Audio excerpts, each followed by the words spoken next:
Hello chess friends, welcome back to our YouTube channel. In this video, we shall look at three excellent chess problems, three compositions, and they are absolutely tricky, but there are some fantastic lines you should check out. So here's the first one: white to play, checkmate in two moves.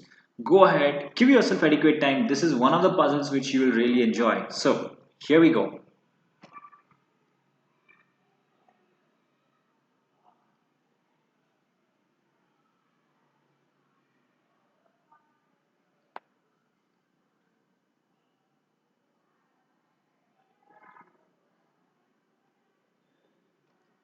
All right. Hope you took your time because this is really beautiful. The only move that works is the bishop move to c7, the only move that wins the game. Absolutely phenomenal. Everything else loses. Well, you might ask, well, what about bishop g3? There are several moves. Bishop g3, f4, e5, d6. Why not? Why doesn't this work? Why doesn't this work? The thing is, here's the thing. For example, bishop to g3. Black has a very nice move. He can just go rook a7. Well, what are you gonna do? If you give a check by moving up the king, then he takes your rook, and that will be mate in 3, not mate in 2. Remember, our task is to give a checkmate in 2. So okay, the king can't go up. What else can happen? If you move the bishop anywhere, let's say bishop b1, problem is the idea of playing rook a7 was I can now interfere with rook to h7, and again once you capture it is mate, but it's mate in 3 moves. We are subjected to find the mate in 2. Our task is to find the mate in 2, the quickest mate. So bishop g3 fails in doing that. The same happens with bishop f4. Again he has this rook a7 move, and similar things happen if white plays bishop e5, d6, or even b8. Let's look at this move.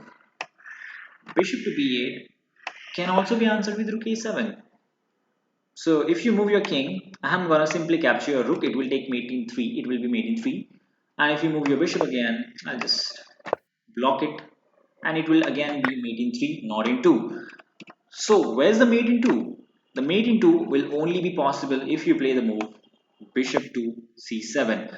The point is, you want to block this idea of rook a7, which is the main defensive idea for black over here. And now, anything he plays, basically he's in Zugzwang. Anything he plays, he's lost. Let me just show you, for example. Um, okay, he takes your rook. Now comes excellent move, bishop to b1, checkmate with the queen, discovery. And the bishop, you can see, is covering the rest of the squares. Beautiful. Well, what about rook takes on h8? The point is now we play king f2, bishop covers the h2 square, and that is a nice mate. Alright, so it turns out rook can neither capture the queen nor the rook. What about rook to a6? And here's where the fun begins. The only winning move, the only mating one here is bishop to g6. The bishop blocks the rook's path, and the rook can't interfere on the h6 square. So basically it's a mate over here. Similar things happen if you play something like rook to a5. We have bishop f5 blocking the rook's path, and the queen gives a mate. Same happens if rook a4. It's very fun. Just bishop e4. That's a mate. What about rook here? Turns out bishop c2 mate is the only move. Otherwise, the rook might have blocked on this square or might have captured the rook. That's why bishop c2 is the only move. And if obviously we have seen this, if he captures, then bishop to b1, blocking here and giving a check is beautiful. Similar thing happens if he goes anywhere along this line, along the eighth line. For example, this bishop to g8. The bishop can also block on this rank, and that's a mate. So absolutely phenomenal. This is a great position, great puzzle. So bishop c7 is the only move that that delivers a mate in 2, and it answers the idea of answers the defensive the move rook a7. It refutes it, and now anything he plays is lost. By the way, there is also this move onto f2. Now there is a nice and simple checkmate that happens after the move bishop e4, and look at that. That's nice. Of course, he cannot take our queen because it's a double check. Double check. You can only run. You can't capture. You don't have the option to capture. So that was the first problem. Really wonderful. Really interesting. Time to go for puzzle number 2. So Okay, so here we have our second puzzle. It's white to play, mate in 3, and trust me, this is incredibly difficult. The first move is really too tough to find.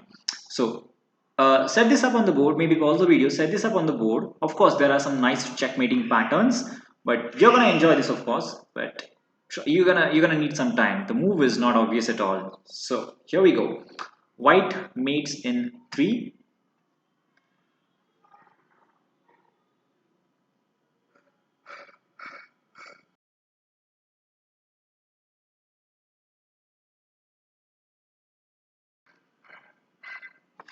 Alright, so it's incredibly tough. Let me just take you to the first move. Queen to g7. That's the first move, and that's why I was calling it tough, because who would guess this is the move? Retreating move to the g7 square. What kind of a sense does it make? Well, the thing is, you can't really make a casual move like king d4, king e4 because it's a stalemate. So the king has to, you need to leave the king some squares to move. That's why queen g7. But there's a more specific idea to it. Whenever you have a bishop and a queen, the queen will shift on a light square later on and control the light squares, whereas the bishop will control the dark squares. They have to work together in a combination. So only move for him is to go king e2.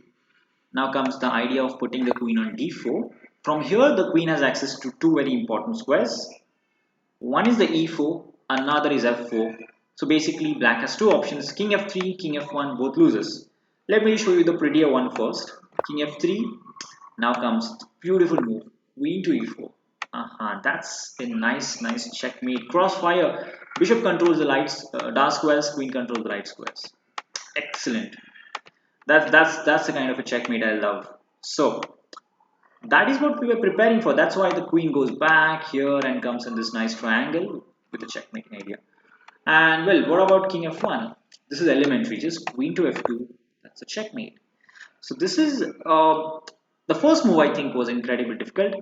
Queen to g7. I think the rest of the things is not too difficult. So something that can be guessed. But queen g7. If you find this, you are an excellent calculator. You must be an excellent calculator. So let's go back and try to crack our third puzzle now. Third problem of the day.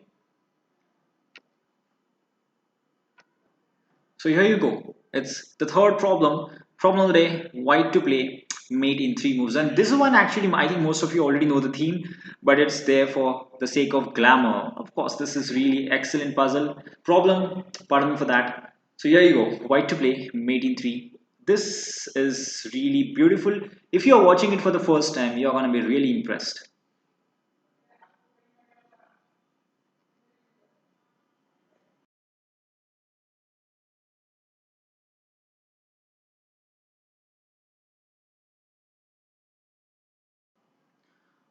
All right, let's go back. Let's have a look at this one. The first move, obviously you can't take the pawn because there is a stalemate trick. So you can see it's not very easy. If you have spent some time with this problem, you'll understand it's not really easy. Moving the queen allows moves like, just bishop h2 check, and in that way after king takes, he's going to simply waste our time. He'll promote and he'll do several other things. Basically, black is ready to waste our time, and he'll try to prolong the checkmate. Now, the simplest and the quickest checkmate here is mate in 3. That starts with the move rook to h3. Now you'll ask, what's the point? He can play b3, that's his only move. And here comes the entire point. Rook to h1. You can see here he doesn't have any moves. This bishop is pinned. Pawn controls here, not there. Here, and the rest of the pawns are stuck. So we have to lend him a move. We have to allow him some freedom. That can be done with the move rook to h1. But this has a very specific idea. Once he promotes, we capture back. Queen comes on the long diagonal, and that is a cool way to give a checkmate, cool way to finish a puzzle. A problem. What's wrong with me? So, what a great problem. This is obviously just there for glamour, because it's this theme I think most of you already know, but yeah, definitely wonderful, definitely beautiful. So, hope you enjoyed this three excellent chess problems, which has this very nice mating ideas. So, until next time, see you guys.